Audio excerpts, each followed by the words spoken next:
नमस्ते मेरे प्यारे दोस्तों, स्वागत है आपका अपने YouTube channel motive happy study पर। एसएससी जीडी एग्जाम 2025 का 11 फरवरी का फर्स्ट शिफ्ट में पूछे गए प्रश्न देखेंगे और साथ में मोस्ट एक्सपेक्टेड प्रश्न भी देखेंगे जो कि आने वाले शिफ्ट में पूछा जाएगा। आप लोग डेली जो एनालिसिस देखते हैं वो उससे आपको काफ़ी फ़ायदा हो रहा होगा। जो यानी कि रेगुलर देख रहे हैं उनको मालूम होगा कि हर एक शिफ्ट में आपको एनालिसिस से जो एक्स्ट्रा फैक्ट्स बताते हैं, मोस्ट एक्सपेक्टेड प्रश्न बताते हैं, उससे प्रश्न पूछा जाता है। निश्चित रूप से 4 से 5 प्रश्न डेली क्वेश्चन है ना हर शिफ्ट में लड़ जाता है। ठीक है, जैसे कि यही क्वेश्चन देख लीजिए फर्स्ट शिफ्ट में। कल वाली आप वीडियो जाकर देखिए, कल आपको एनालिसिस में बताए थे जब क्वेश्चन पूछा गया था कि सबसे अधिक विकेट किसने लिया था आईपीएल 2023 में, उसमें आपको बताए थे विकेट मतलब पर्पल कप है ना। ये क्वेश्चन आपसे कल पूछा गया था। पहले इसको देख लीजिए। देखिए ये क्वेश्चन ये कल आया था कि साल 2023 में पर्पल कैप किसे मिला था, तो ये मोहम्मद शमी को मिला था। इसमें आपको पूरा एक्स्ट्रा फैक्ट्स में डिटेल में आपको बताए थे कि पर्पल पैक जो कैप है ये विकेट जो 28 विकेट मोहम्मद शमी लिया, यानी कि सर्वाधिक विकेट लेने वाले को पर्पल कैप मिलता है। ऑरेंज कैप जो है वो मिलता है सबसे ज़्यादा रन बनाने वाले को, ये शुभम गिल को मिला था। ये कल आपको पूरा डिटेल में बताए थे। और वही क्वेश्चन देखिए वहीं से पूछा गया है कि आईपीएल में ऑरेंज कैप किसको दिया जाता है, तो सबसे ज़्यादा रन बनाने वाले को दिया जाता है। ठीक है, हर सीजन सबसे ज़्यादा रन बनाने वाले बल्लेबाज को ऑरेंज कप दिया जाता है। इसका करेक्ट आंसर हो गया था सबसे ज़्यादा रन बनाने वाले को। ठीक है, तो ये चीज़ें क्या है एक्स्ट्रा फैक्ट से आपको बताए थे और वहीं से क्वेश्चन आया था। इसलिए आप भी जैसा प्रश्न पूछा जा रहा है उसी से रिलेटेड क्वेश्चन, उसी के आसपास के क्वेश्चन पढ़िए जो कि आपके एग्जाम में आएगा। ठीक है, तो फिर बात कर लेते हैं एक बार डिटेल में पूरा एक्स्ट्रा फैक्ट्स का। देखिए आईपीएल 2023 में जो है ये पर्पल कैप यानी सबसे ज़्यादा विकेट लिया था कौन, मोहम्मद शमी लिया था। ठीक है, तो सबसे ज़्यादा विकेट लेने वाले को पर्पल कैप मिलता है और सबसे ज़्यादा रन बनाने वाले को ऑरेंज कैप दिया जाता है, जो कि 2023 में आईपीएल में शुभम गिल को मिला था। अब ध्यान रखना ये भी चीज़ें कि मोहम्मद शमी पूछेगा आईपीएल 2023 में कितने विकेट लिया था, 28 विकेट लिया था। और शुभम गिल जो कि सबसे ज़्यादा रन मारा था 2023 की बात कर रहे हैं हम लोग, तो ये 890 रन मारा था। ठीक है, अब बात करते हैं आईपीएल 2024 का। ठीक है, इससे अभी क्वेश्चन नहीं पूछा गया तो इसलिए ध्यान रखना है, 2024 वाला भी बाकी है। तो जो 2024 का आईपीएल के बारे में पूरा डिटेल में समझते हैं। देखिए आईपीएल 2024 का वो कौन सा संस्करण था, तो ये 17वां संस्करण था। ठीक है, और ऑरेंज कप किसको मिला, यानी सबसे ज़्यादा रन बनाया किसने, विराट कोहली ने 741 रन बनाया था। और पर्पल कैप 2024 का किसे मिला, तो ये मिला है हर्षल पटेल को, ये 24 विकेट लिया है। ठीक है, और देखिए 2023 में भी मोहम्मद शमी वो 28 विकेट लिया था, लेकिन इस बार हर्षल पटेल 24 विकेट लिया है। ठीक है, और आईपीएल 2024 का विजेता कौन है, तो कोलकाता नाइट राइडर्स ने जीता था किसको, सनराइजर हैदराबाद को हराया था।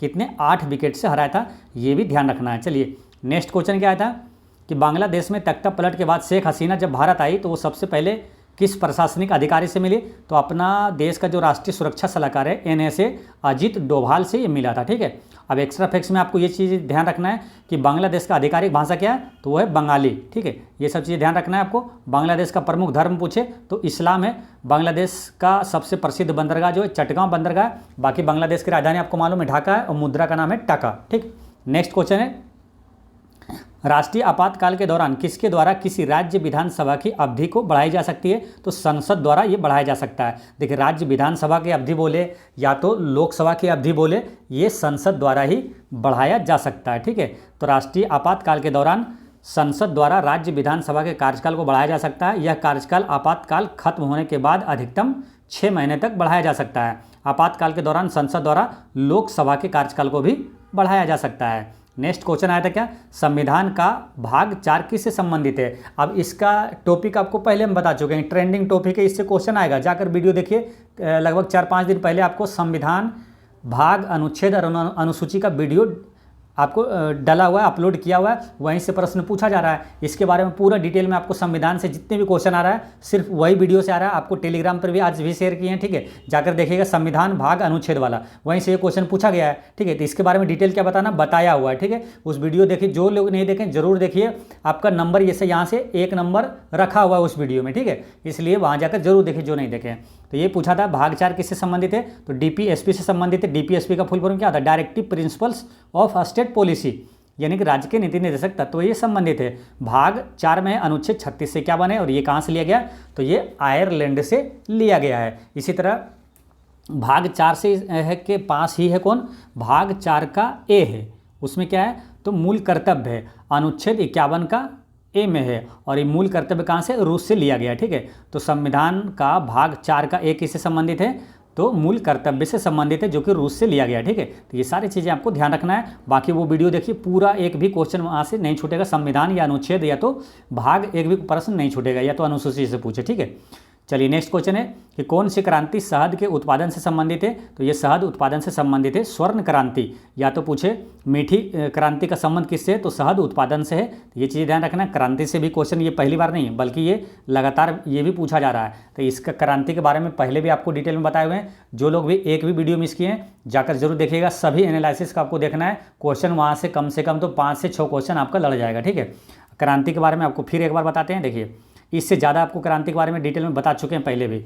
हरित क्रांति का संबंध पूछे किससे है, तो ये खाद्यान्न उत्पादन में वृद्धि से है। श्वेत क्रांति दूध उत्पादन में वृद्धि से है। पीली क्रांति तिलहन उत्पादन से। नीली क्रांति मछली उत्पादन। गुलाबी क्रांति मांस और पोल्ट्री उत्पादन में वृद्धि से संबंधित है। लाल क्रांति टमाटर और मांस उत्पादन में वृद्धि है। सुनहरी क्रांति फल उत्पादन में वृद्धि है। हरित सोना क्रांति ये बांस उत्पादन में वृद्धि। भूरी क्रांति कोको और चमड़ा उत्पादन में वृद्धि से संबंधित है। और रजत क्रांति जो है ये अंडा उत्पादन से वृद्धि है। ठीक है, संबंधित है ये। अच्छा, बात करते हैं कि हरित क्रांति का जनक किसे कहा जाता है मालूम? विश्व में हरित क्रांति का जनक है डॉक्टर नॉर्मन बोरलॉग है। भारत में हरित क्रांति का जनक MS स्वामीनाथन है, जिसे 2024 में भारत रत्न भी दिया गया है। श्वेत क्रांति का जनक पूछे तो वो है बर्गिच कुरियन है। नेक्स्ट क्वेश्चन आया था कि कौन सा राष्ट्रीय त्यौहार नहीं है, तो आपको राष्ट्रीय त्यौहार याद रखना है, मात्र 3 ही है अपने देश में। कौन कौन सा है? स्वतंत्रता दिवस जो कि 15 अगस्त को मनाया जाता है, गणतंत्र दिवस 26 जनवरी और गांधी जयंती 2 अक्टूबर। 3 ही है जो कि राष्ट्रीय त्यौहार है, यानी कि राष्ट्रीय दिवस ये माना है 3 ही है। ठीक है, बाकी ऑप्शन में जो भी रहेगा आंसर हो जाएगा। तो आपके ऑप्शन में दिया था एकता दिवस, तो ये राष्ट्रीय त्यौहार नहीं है, इसका करेक्ट आंसर हो गया था एकता दिवस। ठीक, चलिए नेक्स्ट क्वेश्चन है रुक्मिणी देवी अरुंडेल ये किस नृत्य से संबंधित है। अब ये भी क्वेश्चन आपको एक्स्ट्रा फेज से एक बार नहीं कम से कम 2-3 बार बता चुके हैं ये वाला लिस्ट, कि ये चारों व्यक्ति का नाम याद रखना है। देखिए ये चारों व्यक्ति का नाम याद रखना है, यहीं से क्वेश्चन पूछा गया। देखिए ना, ये आपको पहले भी बताए हुए हैं। जो लोग भी पहले इसकी वीडियो देखे हैं वो कमेंट में जरूर बताइएगा कहाँ सर ये सब देखे हुए हैं, ये क्वेश्चन आप बताए हुए हैं। ठीक है, जो लोग देखते हैं रेगुलर देख रहे हैं तो वो जरूर बताइएगा, कमेंट जरूर करिएगा। ठीक है, कि ये एक्स्ट्रा फैक्ट से क्वेश्चन पूछा हुआ है। ठीक, तो ये क्या है, रुक्मिणी देवी अरुंडेल ये आपको बता देते भरतनाट्यम से संबंधित है। यही क्वेश्चन आया था कि रुक्मिणी देवी अरुंडेल ये किस नृत्य से, तो भरतनाट्यम से संबंधित है। एक बार फिर समझिए, ये चारों याद रखना काफ़ी महत्वपूर्ण है, क्योंकि इन्हें क्या बड़े बड़े पद इसको मतलब कि पुरस्कार इसको मिला हुआ है, इसलिए ये चारों काफ़ी महत्वपूर्ण है। रुक्मिणी देवी अरुंडेल ये भरतनाट्यम से संबंधित है। पंडित बिरजू महाराज कथक नृत्य से। और यामिनी कृष्णमूर्ति कुचिपुड़ी, यामिनी कृष्णमूर्ति ये कुचिपुड़ी से है। और ये केलुचरण महापात्रा ये काफ़ी महत्वपूर्ण है, SSC CGL में भी कई बार ये क्वेश्चन पूछा हुआ है, ये ओडिसी से संबंधित है। नेक्स्ट क्वेश्चन आया था कि जम्मू कश्मीर से संबंधित 2024 में कौन सा संशोधन विधेयक पारित किया गया था, तो 2 संशोधन विधेयक पारित हुआ था, ऑप्शन के अनुसार से आंसर हो जाएगा। जम्मू कश्मीर स्थानीय निकाय संशोधन विधेयक 2024 और संविधान संशोधन जो है अनुसूचित जाति जनजाति आदेश संशोधन विधेयक 2024। ठीक है, नेक्स्ट क्वेश्चन आया था क्या, पीड़ितों के उत्थान के लिए निम्न में से किसने एक समाज की स्थापना की थी, तो ज्योतिबा फुले ने। किसका, तो सत्य शोधक समाज की स्थापना ज्योतिबा फुले ने किया था, तो इसका करेक्ट आंसर हो गया ज्योतिबा फुले। नेक्स्ट है, यदि कोई मछली झींगा खा रही है तो झींगा किस प्रकार का उपभोक्ता है, तो ये द्वितीयक उपभोक्ता है। यदि कोई मछली झींगा खा रही है तो झींगा किस प्रकार का उपभोक्ता है, तो द्वितीयक उपभोक्ता है। देखिए प्रथम प्राथमिक उपभोक्ता, द्वितीय तृतीय उपभोक्ता होता क्या है। देखिए प्राथमिक उपभोक्ता वे जीव होते हैं जो सीधे पौधों या शैवाल को खाते हैं, जो है ना जो प्लांकटन होते हैं ना, छोटे जलीय जीव होते हैं। द्वितीय उपभोक्ता वे जीव होते हैं जो प्रथम उपभोक्ता को खाते हैं, जैसे झींगे है ना, छोटी मछली आदि। तृतीय उपभोक्ता वैसे जीव होते हैं जो द्वितीय उपभोक्ता को खाता है, जैसे बड़ी मछली हो गया। चतुर्थ उपभोक्ता में क्या आएगा कि शीर्ष पर स्थित होता है, जो कि बड़े शिकारी जीव जैसे शार्क डॉल्फिन को खाता है। ठीक है, तो प्राथमिक उपभोक्ता हो गया, तो आपको मालूम है ये सब है ना, जो कि शाकाहारी होता है। ठीक है, और यहीं पर एक क्वेश्चन आता है काफ़ी इंपॉर्टेंट है।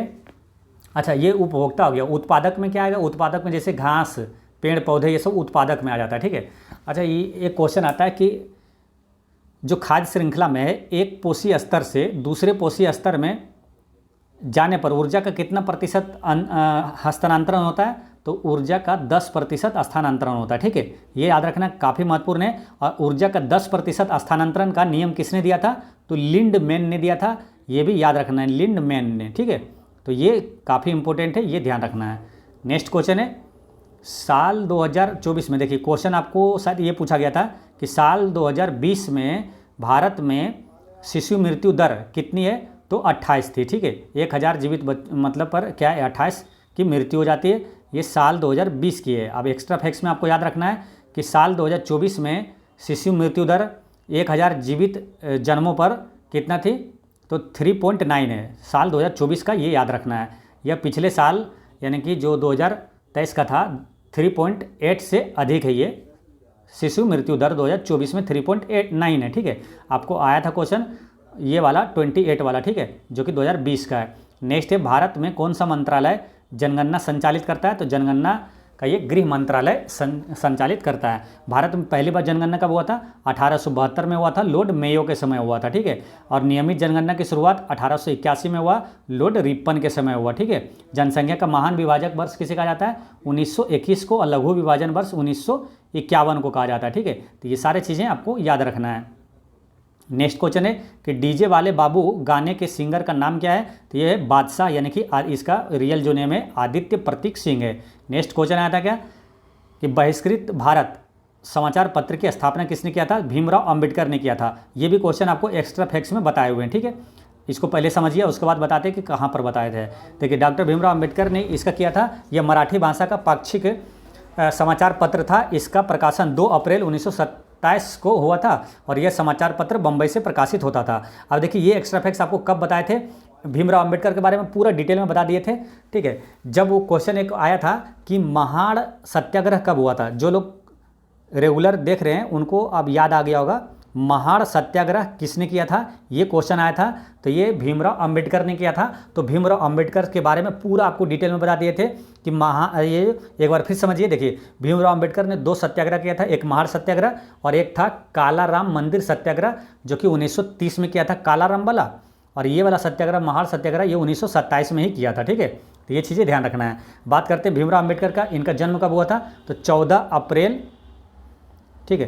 देखिए हमारी वीडियो रहती है एक्स्ट्रा फैक्ट्स और मोस्ट एक्सपेक्टेड प्रश्नों के साथ रहता है, इसलिए वीडियो थोड़ी लेट आती है ताकि आपको अधिक से अधिक कंटेंट जो रिलेटेड है मोस्ट एक्सपेक्टेड प्रश्न है वो साथ में आपको लेकर आएँ ताकि आपके एग्जाम में काम आए, ठीक है।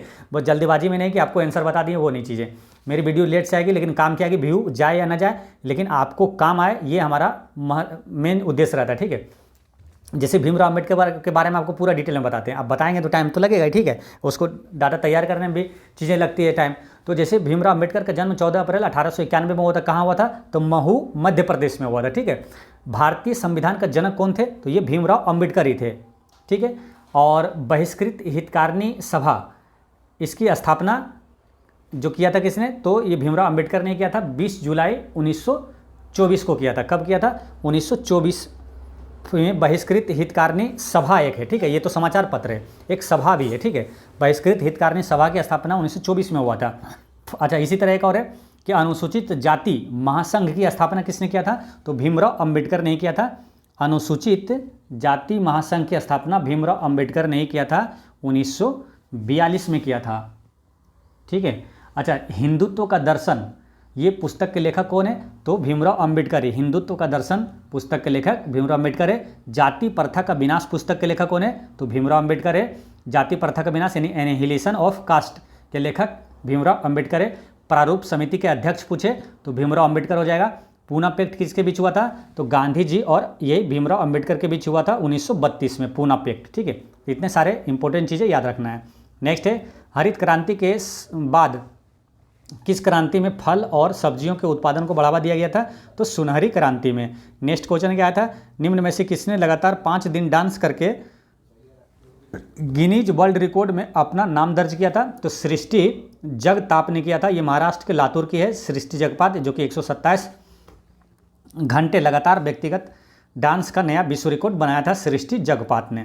नेक्स्ट क्वेश्चन क्या है कि लगभग 300 मिलियन वर्ष पहले पेलियोजोइक युग के अंत से लेकर अंतिम ट्रायसिक युग तक किस महाद्वीप को हम जो है कि हम पेंजिया नामक एक ही महाद्वीप के रूप में अस्तित्व में जानते हैं, तो उत्तरी अमेरिका को। देखिए लगभग 300 से 200 मिलियन वर्ष पहले पेलियोजोइक युग के अंत से लेकर अंतिम ट्रायसिक युग तक जिस महाद्वीप को हम अब जो कि उत्तरी अमेरिका के रूप में जानते हैं, वह अफ्रीका, दक्षिण अफ्रीका और यूरोप से सटा हुआ था। ये सभी पेंजिया नामक एक ही महाद्वीप के रूप में अस्तित्व में थे। यानी कि जो सातों महाद्वीप है न, वो कहाँ से निकला है, तो वो पेंजिया नामक है न, पेंजिया उसका पहले एक नाम था पेंजिया, वहीं से विस्फोट होकर मतलब ये सातों महाद्वीप बना। ठीक है, तो उसका नाम था क्या, पेंजिया। तो ये ध्यान रखना है। चलिए नेक्स्ट क्वेश्चन क्या था, RGNIYD, इसका फुल फॉर्म पूछा था, RGNIYD यानी कि Rajiv Gandhi national institute of youth development, इसका करेक्ट आंसर है। नेक्स्ट क्वेश्चन आया था हिंदी से कि झरने के पर्यायवाची शब्द कौन है, तो झरने का पर्यायवाची शब्द होता है उत्स, स्रोत, प्रपात, निर्झर, प्रस्तवन और फव्वारा और सोता। तो ऑप्शन में जो भी होगा उसके अनुसार से आंसर लगा सकते थे। नेक्स्ट क्वेश्चन क्या है, स्वाधीन शब्द का विलोम पूछा था। स्वाधीन का विलोम क्या होता है, पराधीन होता है। एक शब्द आया था, अनेक शब्दों का जो एक शब्द होता है जो कभी बूढ़ा ना हो उसे क्या कहा जाता है, अजर कहा जाता है। उसी तरह आपको एक्स्ट्रा फैक्ट्स में याद रखना है, जैसे पूछा जाएगा जहाँ पहुँच ना हो, है ना, जहाँ पहुँचना कठिन हो उसे क्या बोलते हैं, दुर्गम कहा जाता है। और जहाँ पहुँचा ना जा सके उसे क्या कहा जाता है, अगम कहा जाता है। जिसे करना बहुत कठिन हो उसे दुष्कर कहा जाता है। जिसे पार ना सको, जिसका पार ना हो तो अपार कहलाता है। नेक्स्ट क्या, जैसे जिसका जन्म ना हुआ हो उसे अजन्मा कहा जाता है, और जो न मरने वाला हो उसे अमर कहा जाता है। ठीक है, तो दोस्तों इस तरह से आपका फर्स्ट शिफ्ट का पूरा क्वेश्चन समाप्त होता है। और बात करते हैं अब RPF कांस्टेबल एग्जाम 2025 की बेस्ट बुक के बारे में, जो कि चक्षु पब्लिकेशन की है। और इसमें आपको पिछले जो प्रीवियस ईयर क्वेश्चन आपको 5 ईयर का प्रीवियस ईयर पेपर दिया हुआ है। और इसमें मॉडल सेट आपको 20 मॉडल सेट मिलता है, जो प्रैक्टिस सेट है, काफ़ी शानदार है। और इसका सभी का जो प्रीवियस ईयर है ये आप देख सकते हैं, और इसका सॉल्यूशन आपको बेहतर दिया हुआ रहता है, और इसका प्रैक्टिस सेट और उसी तरह उसका सॉल्यूशन दिया हुआ रहता है। और चक्षु पब्लिकेशन की RPF कांस्टेबल के लिए आपको चैप्टर वाइज रेलवे रीजनिंग भी आती है, रेलवे मैथ भी आता है और सामान्य ज्ञान भी आता है रेलवे का। तो इसे लेकर आप अपनी तैयारी को और भी मजबूत बना सकते हैं। तो इसे आप फ्लिपकार्ट या तो अमेजन से बाय कर सकते हैं। मिलते हैं नेक्स्ट वीडियो में। पढ़ते रहें, मुस्कुराते रहें। जय हिंद दोस्तों।